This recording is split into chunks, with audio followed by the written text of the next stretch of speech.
자, 이제 말씀을 나누도록 하겠습니다. 우리 삼손에 대해서 오늘은 살펴볼 건데요. 우리 제목을 한번 읽도록 하겠습니다. 수수께끼 인생. 여러분 날씨가 더운데 재미있는 퀴즈를 하나 좀 제가 내도록 하겠습니다. 달리기를 하는데 빨리 이건 대답을 해야 됩니다. 2등을 추월하면 몇 등일까요? 2등. 우리 앞에 있는 분들은 1등이라고 대답을 하려다가 뒤에서 2등 그러니까 대답을 안 하는 것 같아요. 2등을 추월하면 몇 등이죠? 2등입니다. 그렇죠? 보통은 1등이다 이렇게 대답을 할 겁니다. 자, 그러면 5명이 달리기를 하는데 꼴찌를 추월하면 몇 등일까요? 꼴찌를 추월할 수 없어요. 꼴찌를 추월할 수가 없죠. 꼴찌가 역시 우리 고등학생들은 아주 반짝반짝합니다. 여러분 이런 넌센스 퀴즈는 들을 때는 재밌는데 또 이렇게 이야기하려면 생각이 하나도 안 납니다. 이번 주간은 어려운 거 아니니까 기억하셨다가 더운 사람들한테 하나씩 해주시기 바랍니다. 자, 요즘에는 이것을 넌센스 퀴즈라고 하는데 제가 어렸을 때만 해도 넌센스 퀴즈라기보다는 수수께끼라는 말을 훨씬 많이 했던 것 같습니다. 이 수수께끼는요, 단순한 퀴즈하고는 좀 다르죠. 어떤 답을 말하기 전에 그 답을 논리와 어떤 비유와 설명을 통해서 그 답을 찾아가게 하는, 답을 맞추는 일종의 게임 같은, 오늘날로 얘기하면 넌센스 퀴즈하고 좀 비슷하기도 합니다. 이런 것도 수수께끼라고 볼 수 있는지 모르겠어요. 예를 들어서 금은 금인데 금이 아닌 것은, 자, 금은 금인데 금이 아닌 것은 임금, 능금, 소금. 저희 막내한테 얘기하니까 불금 이렇게 얘기하더라고요. 불금은 안 잊어버리죠. 불금 생각하시고 이야기를 한번 해보십시오. 옛날에 이런 그 게임을 많이 했죠. 내려갈 때는 가볍고 올라올 때는 무거운 것은? 우리 인행 선생님이 이 정도는 알까요? 두레박. 여러분 이렇게 쓰죠. 두레박.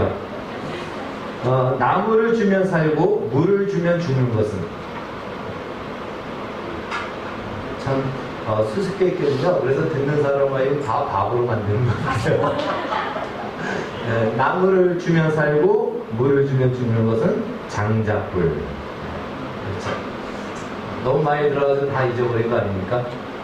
불금만 기억하시기 바랍니다. 오늘 우리가 읽은 본문에도 이 수수께끼가 나옵니다. 이 수수께끼가 나오게 되는데요. 이 수수께끼는 한마디로 말이 안 되는 것 같은데 듣고 나면 또 말이 되는, 그것이 이 수수께끼입니다. 삼손이 낸 수수께끼도 마찬가지입니다. 우리가 읽은 말씀이 이제 그 삼손에 대해서 이야기가 나오는데, 성경은 삼손의 출생에 대해서 이야기하고요. 그 뒤에 삼손의 이야기 중에 삼손이 수수께끼를 내는 장면이 14장에 가면 나옵니다. 삼손이 낸 수수께끼, 그 수수께끼를 보게 되면 말이 안 되는데, 그런데 말이 되는 이러한 이야기가 됩니다. 자, 그런데 이 내용을 자세히 보면요, 이것은 단순히 수수께끼로 끝날 것이 아니고 삼손이 말이 안 되는 수수께끼를 내는데 말이 된단 말이죠. 근데 그것이 삼손의 인생이라는 것입니다. 삼손의 인생이 말이 안 되는데 말이 되는 인생입니다. 근데 비단이 삼손만이 아니고 오늘 우리의 인생을 돌아봐도 말이 안 되는 인생인데 말이 되는 그러한 수수께끼 같은 인생인 것을 우리가 보게 됩니다. 자, 삼손, 우리가 아마 성경에서 예수를 안 믿는 사람들도 조금 기억하는 사람 하면 삼손을 아마 꼽을 겁니다. 삼손은 태양의 사람이라는 그 뜻을 가지고 태어났습니다. 태양의 사람, 그 말대로 괴력을 가진 사람, 오늘날 얘기하면 헐크 같은 사람. 어느 정도로 힘이 셌냐? 사자의 입을 찢어서 죽일 정도의 힘이 센 사람. 그러니 그 손에 한번 잡히면 아작이 나고 아주 다 끝장이 나는 것입니다. 자, 이런 그 삼손에 대한 이야기가 오늘부터 소개되는데요. 이 삼손의 이야기일 때 우리가 꼭 빼놓지 말아야 될 사건이 있습니다. 그것은 바로 삼손의 출생 기사입니다. 여러분, 성경의 인물 중에 태어날 때, 출생할 때에 특별하게 그 내용을 적어놓은 인물이 그렇게 많지 않습니다. 아브라함 출생에 대해서 소개하지 않습니다. 기록하고 있지 않습니다. 다윗도 기록하고 있지 않고요. 엘리야, 다니엘, 그 유명한 사람들 기록하고 있지 않습니다. 구약에서 출생 기사를 기록하고 있는 인물은 우리가 알고 있듯이 모세를 잠시 기록하고요. 사무엘, 그 다음에 야곱, 이 정도입니다. 신약에서는 예수님과 세례 요한. 근데 삼손의 이야기가 거기에 들어갔다는 것입니다. 그러니까 삼손은 태어날 때부터, 출생 때부터 특별한 뭔가 인물임을, 출생임을 성경은 이미 시사하고 말씀해 주고 있습니다. 더더군다나 사사기가 21장인데 이 삼손의 이야기는요, 넉 장에 걸쳐서 기록이 될 정도로 굉장한 많은 비중을 차지하고 있다는 것입니다. 그 삼손은 한마디로 범상치 않은 인물로 이렇게 태어났다라고 볼 수가 있습니다. 한번 그의 기사를 잠깐 살펴보면요, 소라 땅에 단지파 사람 중에 마노아라는 사람이 있었습니다. 이제 삼손의 아버지가 되죠. 자, 그의 아내는 아이를 낳을 수가 없는 상태였습니다. 불임인 거예요. 계속 임신이 되지 않았습니다. 성경에 보면은 임신되지 않는 이 불임 사건이 종종 기록되는데요. 이것은 단순히 아이를 갖지 못했다라는 그러한 의미가 아니고, 성경에서 아이를 낳지 못하는 상태를 기록할 때는 그것은 굉장한 의미를 담고 있습니다. 그것은 바로 그 시대의 영적인 현실이 어떠한지를 말해주고 있는 것입니다.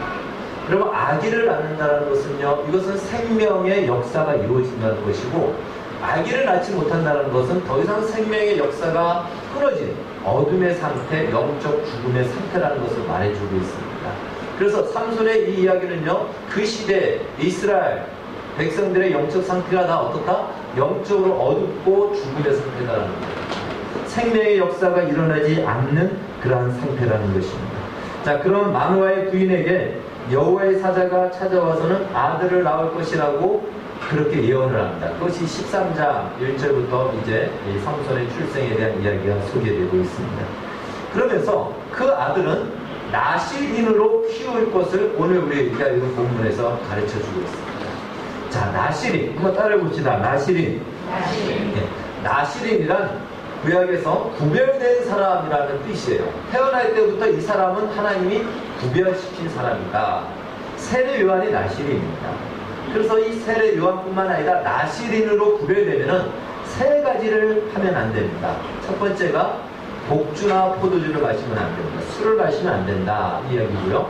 두 번째는 어떠한 부정한 것을 먹었어도 만져서도 안 된다. 그러니까 부정한 동물들 혹은 부정한 것이라는 것은 보통 주걱, 시체, 시신을 얘기하는 거죠. 그걸 만져도 안 되고 또 그렇게 죽은 것을 먹어서도 안 되는 겁니다. 이것이 이제 두 번째고, 세 번째는 우리가 삼손의 이야기를 알고 있듯이 머리에 삭도를 내면 안 된다. 머리를 기르는 거죠. 머리를 길러야 된다는 것입니다. 이 세 가지가 이 나실인으로서의 징표이기도 하고 또한 의무이기도 합니다. 그러면 이 나실인은 하나님이 특별히 구별을 시켰다면 그냥 구별시킨 것이 아니고 목적을 갖고 구별을 시켰죠. 삼손은 무슨 목적을 가지고 구별시켰냐면 사사, 이스라엘을 구원하라는 이 구원자 사사로서의 목적을 두고 나실인으로 구별시킨 것입니다. 그래서 이스라엘을 구원하기 위해서는 그냥 맨손을 할 수 없지 않습니까? 이스라엘이 약하니까 지금 압전을 당하니까 강력한 무엇을 줬냐면 힘을 준 것이죠. 계력을 준 것입니다. 그래서 이 사자를 그냥 입을 찢어서 죽일 정도로 사자를 건드리지 않는 그런 사람이 어디 있겠습니까? 오늘 시대로 얘기한다면 정말 헐크 같은 그러한 힘을 이 삼손에게 준 것입니다. 자, 정리한다면요, 삼손은 이 영적 어둠으로 가득 찬 그 시대에 하나님께서 이스라엘을 구원하라고 보내신 사사로서 특별히 나실인으로 구별된 인물이었고, 또 그에게는 하나님이 괴력을 주셔서 보통 사람하고는 비교할 수 없는 힘을 주신, 그야말로 태어날 때부터 하나님이 주목하고 세상이 주목하고 모든 것을 가졌다라고 하는 요즘식으로 얘기하면 금수저 출생이다 이렇게 말할 수가 있습니다. 여러분 중에 혹시 태어날 때 무슨 하늘의 징조나 어떤 지나가는 누군가가 예언했던 그런 출생이 있습니까? 우리가 위인전을 보면은 꼭 그렇게 만들죠. 태어나기 전에 어떤 스님이 지나가다가 이 집에 앞으로의 큰 인물, 나라를 위한 인물이 나올 것이다 한마디 하고는 그 다음에 태어난 사람이 누구다 이렇게 이야기를 하지 않습니까?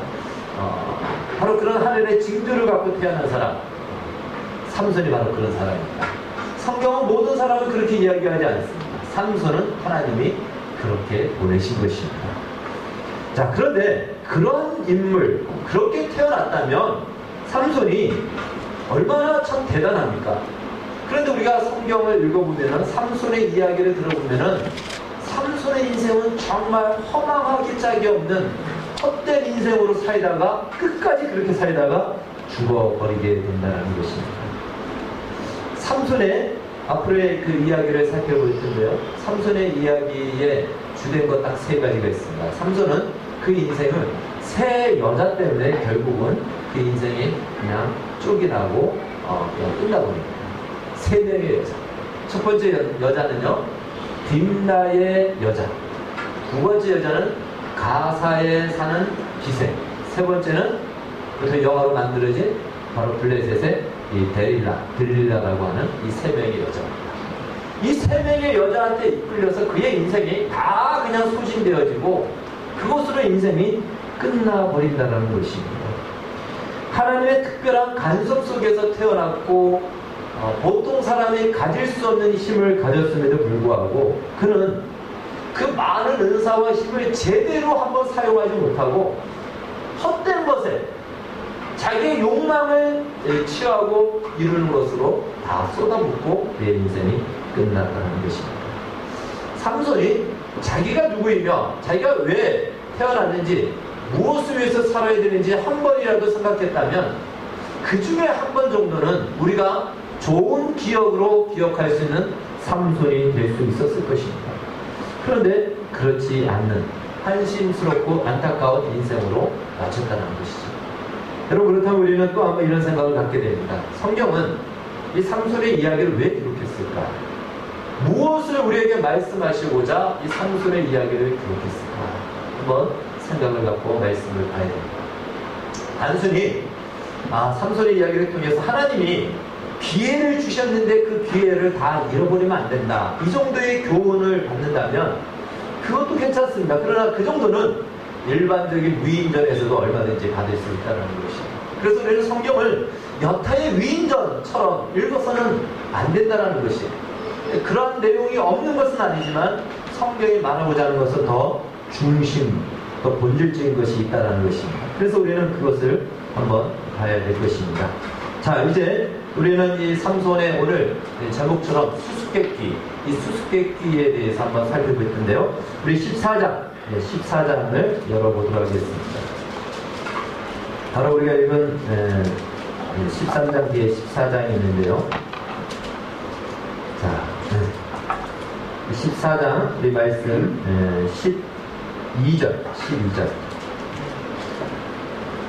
12절에서 14절까지 같이 읽겠습니다. 시작.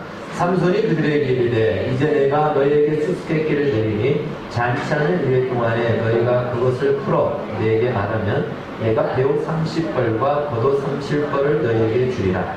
그러나 그것을 너희 내게 말하지 못하면 너희가 내게 배옷 30벌과 겉옷 30벌을 줄지니라 하니 그들이 이르되 너희가 수수께끼를 내며 우리가 그것을 들으리라 하네. 삼손이 그들에게 이르되 먹는 자에게서 먹는 것이 나오고 강한 자에게서 단 것이 나왔느니라 하니라. 그들이 사흘이 되도록 수수께끼를 풀지 못하였더라. 자, 수수께끼의 그 내용이 무엇이라고요? 먹는 자에게서 먹는 것이 나오고 강한 자에게서 단 것이 나왔다. 그게 뭐게? 이렇게 물어본 거예요. 수수께끼. 그리고 이걸 내기를 한 겁니다.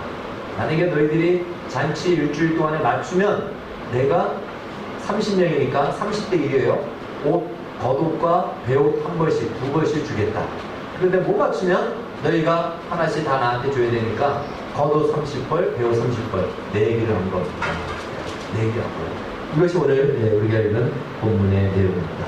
자, 그런데 이 수수께끼가 삼손은 과연 무엇을 가지고 이렇게 얘기했을까? 이 수수께끼의 그 배경을 좀 볼 필요가 있겠죠. 삼손이 이제 어른이 되었습니다. 그런데 블레셋 딥나에 있는 놀러 갔는지 친구 따라갔는지 딥나라는 곳을 갔는데 거기서 한 여인을 보고 그냥 뿅 간 거예요. 그 한 여인을 그냥 마음에 꽂힌 거예요. 그래서 그 여인을 좋아해서 어느 정도 좋아했냐면 결혼하겠다고 부모에게 조릅니다. 근데 부모는 이방인 여자하고 결혼하는 것은 안 되기 때문에 반대를 하죠. 근데 얼마나 삼손이 조르는지 자식을 이기는 부모가 있을까요? 없죠. 결국 허락을 합니다. 그래서 이제 부모와 함께 이를테면 상견례처럼 이 처갓집 사돈댁에 한번 내려가게 됩니다. 내려가는 길에 포도원에서 사자 한 마리를 만납니다. 사자가 으르렁하고 나타나니까 삼손이 이게 뭐야 하고는 삼손이 그 사자를 찢어서 죽여버립니다. 대단한 사람이죠. 자, 그러고는 상견례를 잘 마치고 다시 집으로 갔는데 그 뒤에 이제 이 여자를 데리러 삼손이 혼자서 내려갑니다. 내려가는데 지난번에 네가 죽였던 그 사자가 죽어 있는 거예요. 그대로 죽어 있는데 그 사자에게서 벌집이 생긴 거예요. 벌들이 거기 와서 벌집을 만들고 거기서 꿀을 계속 집어넣는 겁니다.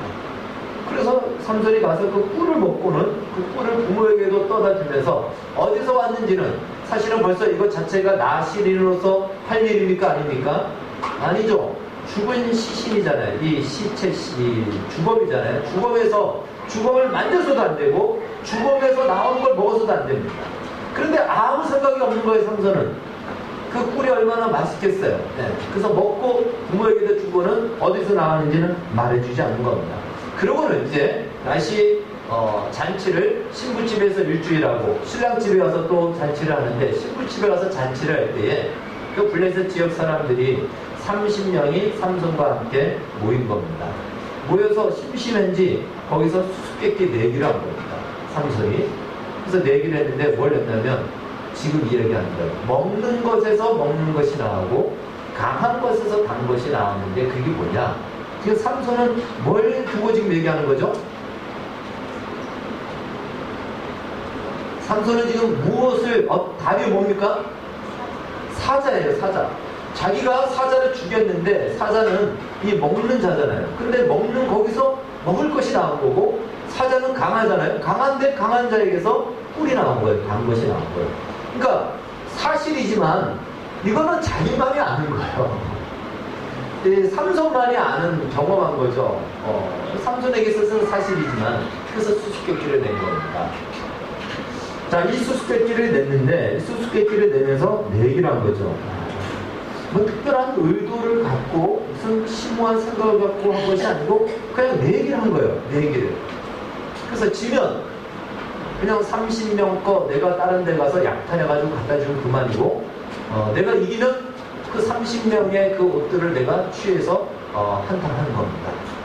그러니까 이 삼손이 사사인데 불구하고 자기의 힘을 이런 데 쓰는 거고 생각과 인생을 이런 데 그냥 허비하듯이 그렇게 사는 모습을 보게 됩니다. 일주일 동안 시간을 줬는데 도저히 아무리 찾아도 답이 나오지 않아요. 아까처럼 그 답을 일주일 가면 찾을 수 있을까요? 나무를 주면 살고 물을 주면 죽는 것은 대부분은 다 뭐죠? 물을 줘야 사는 거잖아요. 그걸 일주일 생각하면 장작불이 나올까요? 답이 안 나오죠. 아무리 생각해도 안 나올 겁니다. 그러니까 이 블레셋 사람들이 이 블레셋 여자, 삼손의 부인이 될 여자한테 가서 위협을 하죠. 네 남편을 꼬셔서 답을 알아내라. 만약에 우리가 답을 주지 못하면 우리 민족, 너와 우리 민족 30명이 손해를 본다. 그러면 너 부모님, 너의 아비의 집을 우리가 가만두지 않겠다라고 위협을 합니다. 결국 여자의 약한 이 삼손은 그 딥나의 여자가 채근을 하니까 답을 알려줍니다. 당연히 그냥 블레셋 사람들에게 그 여자는 답을 알려주죠. 그래서 마지막 7째 날에 이 블레셋 사람들이 대답을 하는 거예요. 무엇이 먹는 것에서 먹는 것이 나오고 또 강한 것에서 단 것이 나오냐. 그러면서 그 답은 사자다라고 답을 합니다. 삼손이 자기 부인을 통해서 이 일을 했다는 것을 충분히 추론을 하죠. 알죠? 그렇게 이야기합니다. 하지만 약속을 했으니까 바로 그 임금 마을에 가가지고 임금 마을에 힘이 세니까 약탈을 해가지고 30명분의 옷을 취해가지고 던져주고 기분 나빠서 그냥 집으로 올라갑니다. 그러니까 말 그대로 삼손은 오늘날로 얘기한다면 기부파입니다. 기부파. 결혼하러 갔으면 그건 그거고 부인을 데리고 가야 되는데 올라가는 거예요. 그냥 올라갔다가 다시 생각하니까 자기가 부인을 안 데려왔으니까 다시 부인을 데리러 가니까 이 여자의 아버지는 삼손이 이 여 때문에 화가 나가지고 이 결혼을 끝내버린 모양이다. 혹은 다른 남자한테 이미 여자를 줘버렸어요. 그러니까 삼손이 또 화가 나니까 그 처갓집을 완전히 다 박살을 내버립니다. 네. 이게 성경의 이야기고 오늘 본문에 나온 이야기입니다. 네. 이 삼손 도저히 어떻게 말이 되는 인생입니까? 개념이 없는 사람 같고 말이 안 되는 인생입니다. 자, 원래 이제 여기서 우리가 오늘 살펴볼 것은요, 삼손이는 수수께끼. 원래 사자에게 벌집이 생길 수 있나요? 시체가 동물이 죽으면 사체가 되면은 제일 먼저 뭐가 생깁니까? 네? 네, 구더기가 생기죠. 날파리가 몰려들고. 그런데 거기 어떻게 벌들이 날아서 벌집을 만들고 꿀을 만들었다는 거예요. 이게 말이 됩니까? 말이 안 되죠. 그러니까 수수께끼죠. 말이 안 되니까. 말이 안 되는 것입니다. 그런데 삼손의 입장에서는 실제로 사자에서 꿀을 딴 거예요. 말이 안 되는데 말이 된 겁니다. 누군가가 죽은 사자에게서 꿀이 생겨서 에이 그 말도 안 되는 말 하지 마. 다 이렇게 얘기하죠. 근데 나는 거기서 꿀을 땄는데 말이 안 되는 것인데 말이 됐단 말이죠. 이것이 삼손의 수수께끼고 그것이 삼손의 인생이라는 것입니다. 앞서 말씀드렸듯이 삼손은 그 출생이 대단했다 그랬죠. 태어날 때부터 하나님의 사자가 미리 예언하고 이 인물은 어떤 인물이라는 것을 이미 사명과 인생을 다 하고 거기에 특공까지 다 두었습니다. 그리고 그것의 증거로서 이 마노아의 그 부인에게 징표를 기적적인 기적도 보여줬습니다. 성경을 가서 한번 우리가 좀 한번 주제하셔서 읽으시기 바랍니다. 그런데 이렇게 엄청난 힘과 또 그런 주목을 받고 태어났다면 위대한 업적을 남겼어야 되는데 삼손의 인생은 그야말로 정말 한심하기 짝이 없는 인생으로 그는 끝냈다는 것입니다. 그래서 이것이 첫 번째 말이 되지 않는 삼손의 인생. 어떻게 그렇게 좋은 조건과 환경을 그런 힘을 가지고 태어났음에도 불구하고 어떻게 그의 인생이 정말 하나도 건질 것이 없는 인생으로 다 쓰여졌단 말인가? 이게 말이 안 돼요. 여러분 이 중에 10분의 1만 나한테 10분의 1만 그것을 주었다면 내 인생은 정말 훨씬 더 멋진 인생이 될 것이고 이 사회에 기여하고 나라를 위해서도 살았을 것입니다. 그렇죠. 10분의 1만 그 힘이 나한테 있고 그런 특별한 기적적인 그런 출생이 나한테 10분의 1만 있었더라도 아마 지금보다는 훨씬 더 위대한 인물이 되었을 것입니다. 그런데 삼손은요, 그 좋은 것을 가지고도 결국은 이 3명의 여자 때문에 그 인생이 해가 망신하여 끝난다는 것입니다. 그래서 우리가 보면요, 삼손의 이야기를 통해서 일반적인 교훈 하나 얻을 수 있습니다. 남자의 인생은 여자를 누구를 만나냐에 따라서 달라진다. 아주 중요한 교훈입니다. 우리 교회에 나오시는 분들은 진짜 아내들을 잘 만나셨습니다. 잠언 18장 22절에 보면은 아내를 얻는 자는 여호와께 은총과 복을 받은 자다, 이런 말씀이 있습니다.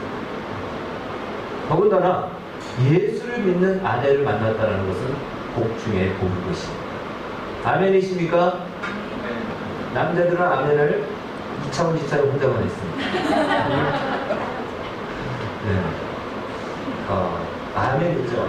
정말 아멘입니다. 네. 자, 삼손에 있어서 이제 두 번째 말이 되지 않는 인생을 한번 소개하고자 합니다. 히브리서 11장 32절 우리 다시 한번 보도록 하겠습니다. 지난번에 우리 한번 봤는데 같이 읽겠습니다. 시작.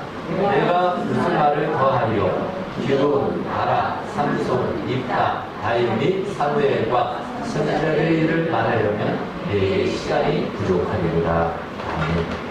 여러분, 히브리서 11장은 하늘나라 명예의 전당이라고 얘기했습니다. 저기는 정말 가장 멋진 인물들이 기록되어 있는데요.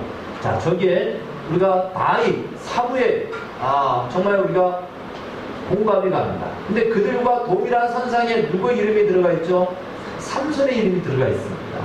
삼손의 이름이 그들과 같은 어깨를 견주며 그 자리에 그 이름을 기록되어 있다는 것입니다. 오히려 삼손, 사사기만을 보면 삼손이 저기에 올라가면 명예의 전당을 오히려 불명예스럽게 만드는 인물이지 않겠습니까? 이런 삼손이 어떻게 저 명예의 전당에 오히려 명예의 전당을 더 망치는 그러한 인물일 것 같습니다. 아무리 생각해도 아닌 것이죠. 그런데 실상은 어떻다? 히브리서 11장에 보니까 삼손의 이름이 다윗과 함께 동등한 선상에 그 이름이 기록되어 있다는 겁니다. 여러분, 어떻게 그렇게 될 수 있죠? 말이 되지 않는 거라는 거죠. 이것이 삼손의 말이 되지 않는 인생 두 번째입니다. 첫 번째는요, 다 가지고 태어나서 그렇게 인생을 다 허비한 거, 이것이 말이 되지 않는 인생이라면 삼손의 두 번째 말이 되지 않는 인생, 수수께끼 인생은 바로 그런 삼손이 명예의 전당에 그 이름을 올렸다는 것입니다. 어떻게 이것이 가능할까? 어떻게 이럴 수가 있을까요?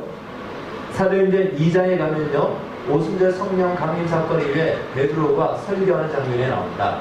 22절, 24절 같이 한번 읽겠습니다. 시작. 이스라엘 사람들아, 나를 들으라. 너희도 아는 바에 하나님께서 나사렛 예수로 큰 권능과 기사와 표적을 너희 가운데서 베푸사 너희 앞에서 그를 직구하셨습니다. 그가 하나님의 정하신 뜻과 미리 하신 대로 내어주가 되었거든. 너희가 법 없는 자들의 손을 들어 못 박아 죽였으나 하나님께서 사망의 고통을 풀어 살리셨으니 이는 그가 사망에게 매어 있을 수 없었음이니라. 아멘. 이 말씀을 요약하면 하나님이 우리를 구원하기 위해서 메시아를 보내주셨는데 우리를 구원하러 오신 그 메시아를 우리의 손으로 예수를 죽였다는 것입니다. 그렇다면 그 죽은 예수가 다시 살아났다면, 하나님이 다시 살리셨는데 다시 살아나서 어떻게 할까요? 여러분, 만약에 내가 선의를 베풀었는데 선의를 베풀려고 한 나를 박대하고 나를 핍박한다면 나중에 내가 기회게 된다면 이 사람에게 선을 베풀겠습니까? 보복은 하죠. 예수님이 구원하러 오셨는데 구원하러 오신 예수님을 우리의 손으로 죽였단 말이죠. 근데 그 예수님이 다시 살아났으면 이 죽인 자들을 찾아가 보복할 텐데 하나님께서 예수님을 다시 살리심으로 말미암아 행하신 일은 우리를 구원하셨다는 것입니다. 이것이 사도행전 2장에서 베드로가 설교하는 것입니다. 여러분, 우리가 생각하는 것에는요, 우리가 생각하는 결과에는 반드시 그 결과를 만들어내는 원인이 있습니다. 이것이 우리 동양에서는 인과응보라고 하고요, 과학적으로도 이것이 증명이 되어 있습니다. 그래서 인과율 법칙이라고 얘기합니다. 당연히 이런 원인이 왔으면 그 결과를 만들어냅니다. 원인이 그러하기에 결과가 그런 거죠. 선의 원인이 있어야 선의 결과가 있고 악의 결과는 결국 악의 원인이 있는 것이 보편적인 법칙인 것입니다. 그래서 바로 부활하신 주님께서 우리에게 구원을 베푸시고자 한다면 최소한 우리가 예수님을 도와주지는 못할 망정 죽이지는 않았어야 되는 거예요. 근데 죽인 우리에게 보복하는 것이 당연한 인과응보요, 인과율인데 우리에게 죽이는 것으로, 보복하는 것으로가 아닌 은혜를 베푸시고 우리로 하여금 구원의 반열에 들어오게 하셨다는 것입니다. 이 십자가의 사건은요, 말이 안 되는 사건입니다. 말이 안 되는 사건입니다. 그래서 우리가 구원받은 것은 말이 안 되지만 말이 안 되는 하나님의 은혜를 입었기 때문에 우리가 구원의 자리에 와 있는 말이 되는 이 놀라운 인생과 자리가 된 것입니다. 삼손의 인생 역시 똑같습니다. 말이 안 됩니다. 그러나 그가 명예의 전당에 그 이름을 올린 것은요, 말이 되지 않는 하나님의 은혜가 있었기 때문에 삼손이 그 자리에 그 이름을 올리게 된 것입니다. 사실 삼손은 이스라엘을 대표적으로 말해주는 사사이지만 이스라엘을 대표성으로 가지고 있죠. 이스라엘 사람들 모두가 그런 것입니다. 마찬가지로 우리도 마찬가지인 거죠. 우리도 사실 삼손과 다를 바가 있을까요? 성경을 꼭 한번 읽으시기 바랍니다. 13장부터 해서 꼭 읽어보십시오. 삼손의 인상이 얼마나 요즘 말로 얘기한다면 정말 뭐 개차반이라고 말할 수 있을 만큼의 그런 인생이에요. 근데 여러분, 우리의 인생도 사실은 비슷합니다. 하나님께서 얼마나 많은 것으로 우리에게 은혜를 주셨습니까? 말이 되지 않는 구원의 은혜를 우리에게 주셔서 죄인이었던 우리가 하나님의 자녀와 백성이라는 놀라운 특권과 자리에 서 있게 됐습니다. 그런데 과연 우리의 인생을 돌아보면 내가 그 은혜를 입은 자처럼 살았는가? 나의 인생을 돌아보면 나는 그 많은 하나님의 은혜를 어떻게 사용했는가? 사실 따져보면요, 내 욕망을 쫓아서 살았고 내 원하는 것을 이루기 위해서 하나님이 필요했고요. 그리고 나의 소중한 인생의 시간을 걱정과 염려함으로 하나님을 믿지 못한 채 우리의 시간을 다 보내지 않았습니까? 사실 우리가 다 삼손입니다.